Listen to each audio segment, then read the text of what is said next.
بسم الله الرحمن الرحيم. الحمد لله والصلاة والسلام على نبينا محمد وعلى آله وصحبه أجمعين. حياكم الله أعزائي المتابعين والمتابعات أينما كنتم. اليوم إن شاء الله تعالى سنتكلم عن ما أخبرتكم به سابقا في المقطع الأخير.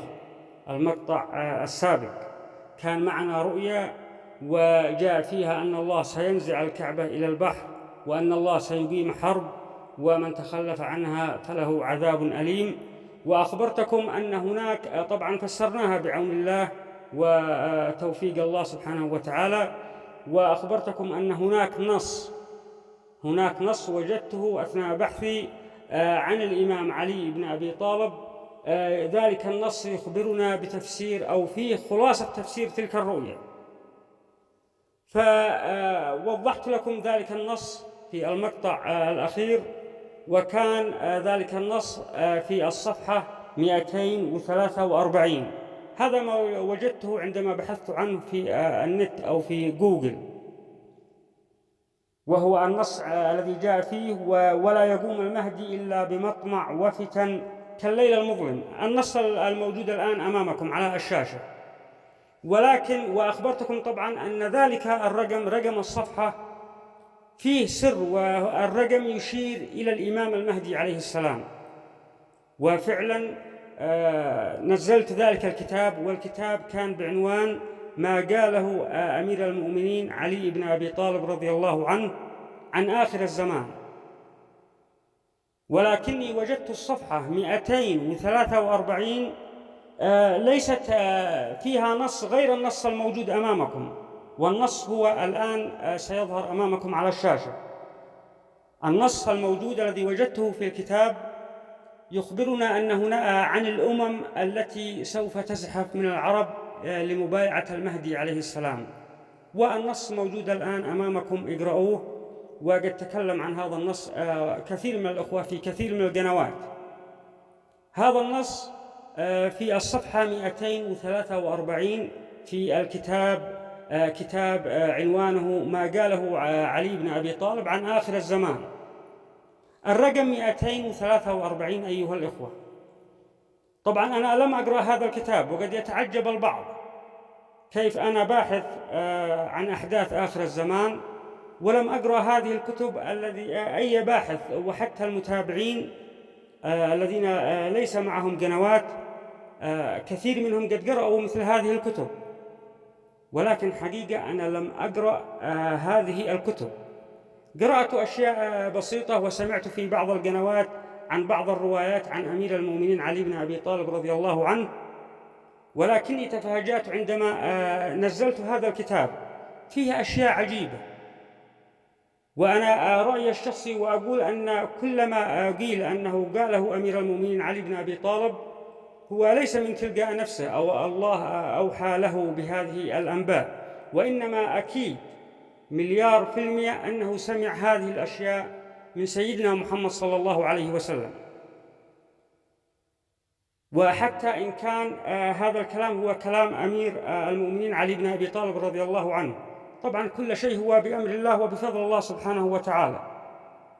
فهو مدينة العلم كما أخبرنا سيدنا محمد صلى الله عليه وسلم، هو باب المدينة.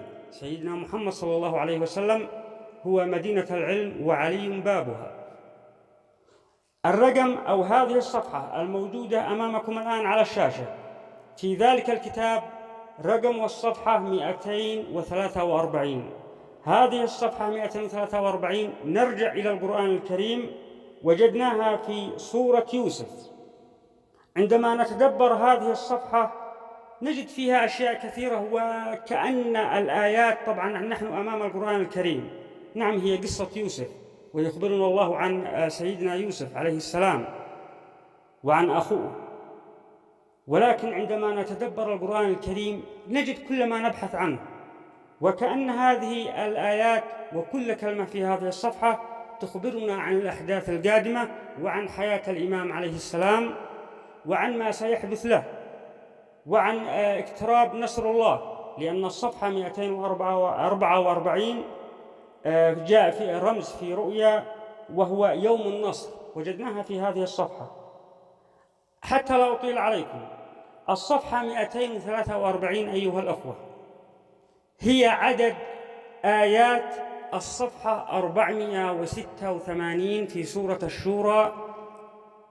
الصفحة، أعيد وأكرر، هذه الصفحة 243، هذا الرقم هو مجموع أرقام آيات الصفحة 486 في سورة الشورى.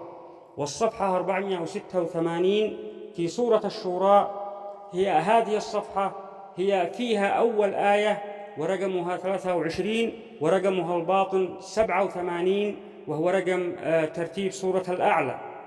أول آية فيها هو بشرى من الله سبحانه وتعالى يبشر الذين آمنوا وعملوا الصالحات بالإمام المهدي عليه السلام. الصفحة 486 حتى الرقم 486 تكلمت عنه منذ شهور أو منذ أكثر من سنة، أن هذا الرقم يشير إلى الإمام عليه السلام. 486 6 زائد 8 زائد 4 يساوي 18 وهو جمل المهدي. و486 لو أعدنا هذا الرقم إلى الحروف ثم أرجعناه إلى الأرقام نجد أن 486 يساوي 86 وهو رقم ترتيب سورة الطارق. قال الله طبعا هذه الصفحة كلها تشير إلى الإمام عليه السلام وإلى هذه الفترة الزمنية.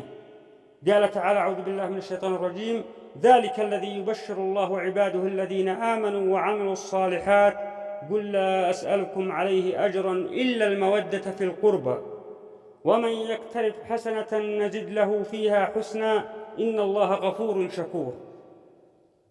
صدق الله العظيم. أول كلمة في هذه الصفحة ذلك، وآخر كلمة نصير. طبعا كذلك هذه الصفحة من أسرار هذه الصفحة أنها خلاصة تكرار قراءة وتكرار سورة الفاتحة. إذا نعرف أو نستنتج من هذه المعلومة أن سورة الفاتحة هي نصير، هي ملائكة من الله سبحانه وتعالى. قد يكون الكلام غامض لبعض الإخوة والأخوات. خلاصة ما أريد أن أوصله لكم أن كثير الذي قرأته في هذا الكتاب وهو النص الذي أمامكم كلام أمير المؤمنين علي بن أبي طالب عندما قال: تزحف العرب لبيعة المهدي بالرضا والرضوان، إلى آخر ما قال في الصفحة 243. ووجدنا طبعا رقمها 243، وجدنا أن الرقم 243 هو عدد أو مجموع أرقام آيات الصفحة 486 والذي فيها بشر الله عباده الذين آمنوا وعملوا الصالحات بالإمام المهدي عليه السلام حفيد سيدنا محمد صلى الله عليه وسلم. إذن الأرقام عجيبة، والأرقام من الروح، والأرقام باب من البوابات الكبرى للعلم. إذن نستنتج الاستنتاج الأهم أن ما قاله أمير المؤمنين وما وجدناه في هذه الكتب هو كلام حق. وللعلم الصفحة الموجودة الآن أمامكم فيها في آخر أو هامش هذه الصفحة كتب المفاجأة لمحمد عيسى، بمعنى أن بعض النصوص أخذها كاتب هذا الكتاب من كتاب للدكتور محمد عيسى بن داود، وموجود الرقم 411 إلى الصفحة 413.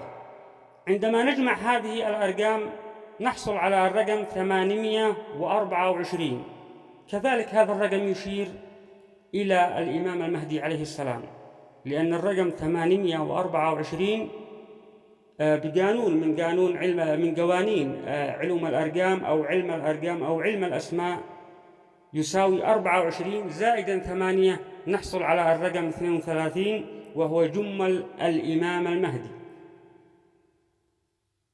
طبعا الكلام كثير وقد يكون فيه بعض من الغموض، ولكنه واضح لمن أراد أن يفهم ولمن أراد أن يعرف. خلاصة ما أريد أن أخبركم به أننا في آخر الزمان، وأن ما وجدناه في هذه الرواية عن أمير المؤمنين علي بن أبي طالب تساوي أو مشابهة أو مطابقة تماما للأحداث الجارية التي تحدث في الأرض، ما نسمعه ونراه في الدول وفي بلداننا وفي أوطاننا كلها مطابقة لما وجدناه في روايات أمير المؤمنين علي بن أبي طالب رضي الله عنه. عندما نجد مثل هذا النص يخبرنا أمير المؤمنين أن تزحف العرب لبيعة المهدي بالرضا والرضوان، ويخبرنا ما يحدث ما يحدث من الملوك، وما سيحدث من حروب، وما سيحدث من انشقاقات ورفض للمبايعة. وهذا الكلام وجدناه في الصفحة 243، وهي مجموع أرقام الصفحة التي بشر الله فيها عباده بالإمام عليه السلام. إذن الكلام حق. وهذه الأشياء ليست صدف بمعنى الصدف الذي يعرفها البعض من الأخوة والأخوات، أو الذي أصبح متعارف عليها كلمة صدفة. فالصدفة هي قدر الله سبحانه وتعالى. وأهم معنى لكلمة قدر معناها الوزن. والقرآن الكريم موزون بوزن عجيب، لا يستطيع أن يزن أو نزن كلمة أو حتى كلمة. إذن القرآن كلام الله إله العالمين. وهذه النصوص التي قيل أنه قالها أمير المؤمنين علي بن أبي طالب هي كلام حق. وطبعا هناك أشياء كثيرة لو بحثنا في هذه الأرقام خاصة، هذه الأرقام لو بحثنا وتعمقنا فيها وفي هذه الصفحات سنجد أشياء كثيرة، ولكن يكفي ما ذكرته لكم. أسأل الله العظيم رب العرش العظيم أن يصرف عنا جميعا المصائب والفتن ما ظهر منها وما بطن، ونسأل من الله الهداية، ونسأل من الله أن يعرفنا بالإمام المهدي عليه السلام، ويجعلنا من المقربين للإمام المهدي عليه السلام حفيد سيدنا محمد صلى الله عليه وسلم. ربنا آتنا من لدنك رحمة وهيئ لنا من أمرنا رشدا، وإلى لقاء آخر إن شاء الله، والسلام عليكم ورحمة الله وبركاته.